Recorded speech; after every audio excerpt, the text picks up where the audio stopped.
Munculnya petisi yang mengkritisi kebisingan di sejumlah tempat hiburan di kawasan Canggu. Menteri Pariwisata dan Ekonomi Kreatif Sandiaga Salahuddin Uno lakukan dialog dengan puluhan stakeholder pariwisata. Dan dari pertemuan tercapai 6 poin utama kesepakatan yang nantinya diperkuat dengan regulasi yang akan menjadi payung hukum dalam upaya penindakan.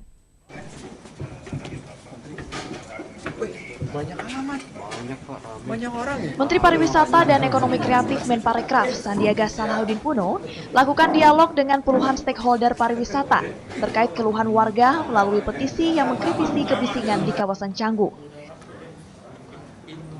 Suara musik yang berlebihan dari tempat hiburan malam dianggap telah mengganggu kehidupan penduduk setempat. Saat ini pemerintah pusat juga menaruh perhatian terhadap permasalahan tersebut, mengingat Bali akan menjadi tuan rumah presidensi G20 pada bulan November mendatang. Dari dialog tersebut, akhirnya tercapai kesepakatan akan diselesaikan dengan tatanan local wisdom atau mengedepankan kearifan lokal. Poin kesepakatan diantaranya batasan desibel suara maksimal 70 desibel untuk area outdoor dan batasan waktu operasional hingga pukul 1 WITA. Pelaku usaha dan masyarakat serta aparat diharapkan konsisten melakukan sinergi pengawasan agar pelaku jangan sampai melampaui batas yang disepakati. 6 poin utama tersebut kesepakatan selanjutnya akan diperkuat dalam bentuk regulasi. Ini bukan yang pertama, tapi akan tentunya kita akan monitor dan sampai G20 kita harapkan ini semuanya bisa terselesaikan dan yang dikedepankan adat dan budaya.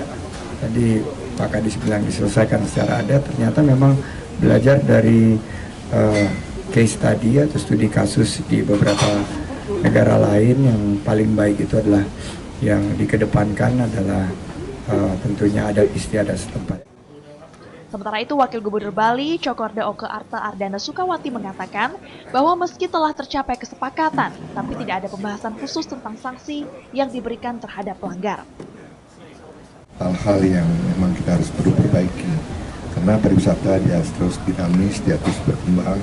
Tentu juga dalam perkembangan ini juga ada norma-norma, ada ketentuan juga terus sepakati.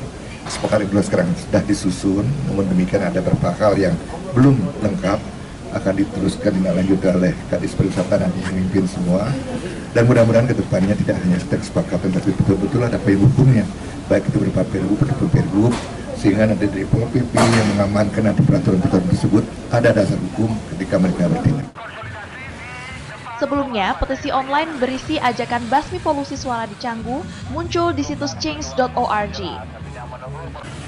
Petisi tersebut dibuat untuk mengkritisi sejumlah tempat hiburan di kawasan Batu Bolong hingga Canggu yang menggelar pesta dengan dentuman musik kencang yang berlangsung hingga dini hari. Munculnya permasalahan semacam ini diharapkan menjadi momentum evaluasi pengelolaan pariwisata Bali secara menyeluruh, di mana sejatinya pariwisata harus dapat menghadirkan harmoni dan keseimbangan dengan memperhatikan semua sisi sehingga tercipta kenyamanan bukan hanya bagi wisatawan tapi juga masyarakat setempat. Dari Badung, Bagus Alit, iNews melaporkan.